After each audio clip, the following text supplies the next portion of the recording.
দেখতে দেখতে গানের জগতে 2 দশক পূর্ণ করেছেন মিলা। মাঝে অনিয়মিত হলেও এখন আবার গানে ব্যস্ত হচ্ছেন গায়িকা মিলা। সম্প্রতি এক সাক্ষাৎকারে মিলা জানান, আমি এখনো অনেক কিছু দিতে চাই। অন্যদিকে প্রেমিক শাহিদ কাপুরের সঙ্গে ডেটিংয়ের অজানা গল্প জানালেন কারিনা কাপুর খান। সম্প্রতি এক সাক্ষাৎকারে মুখ খুলেছেন এই অভিনেত্রী। সো ভিউয়ার্স, শোবিজ স্টার গসিপে দেখে নেব আজকের তারকার ফিসফাস।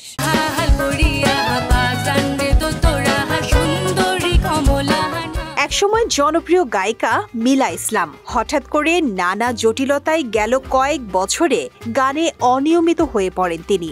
সম্প্রতি এক সাক্ষাৎকারে ক্যারিয়ার নিয়ে কথা বলেন মিলা। দেখতে দেখতে গানের জগতেই 2 দশক পূর্ণ করেছেন মিলা। তিনি জানান, আরও 20 বছর গান গেয়ে যেতে চান তিনি। শ্রোতার ভালোবাসা তার সবচেয়ে বড় সম্পদ। সেই ভালোবাসায় তাকে সময়ের সঙ্গে হারিয়ে যেতে দেয়নি, বরং নতুন শক্তি দিয়েছে সামনে এগিয়ে যাওয়ার জন্য।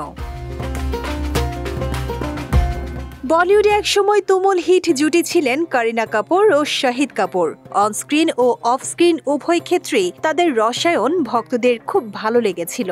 তবে 2007 সালে তারা বিচ্ছেদ ঘটান। কারিনা পরবর্তীতে সাইফ আলী খানের সঙ্গে বিয়ে করেন, আর শাহিদ বিয়ে করে ঘরে তোলেন সুন্দরী মীরা রাজপুতকে। সম্প্রতি একটি পুরনো সাক্ষাৎকার ইন্টারনেটে পুনরায় প্রকাশ পেয়েছে। সেখানে কারিনা জানান, ডেটিংগুলো উপভোগ করতেন তারা। শাহিদের সঙ্গে সব মুহূর্তগুলোই ছিল তার জন্য সবচেয়ে গুরুত্বপূর্ণ।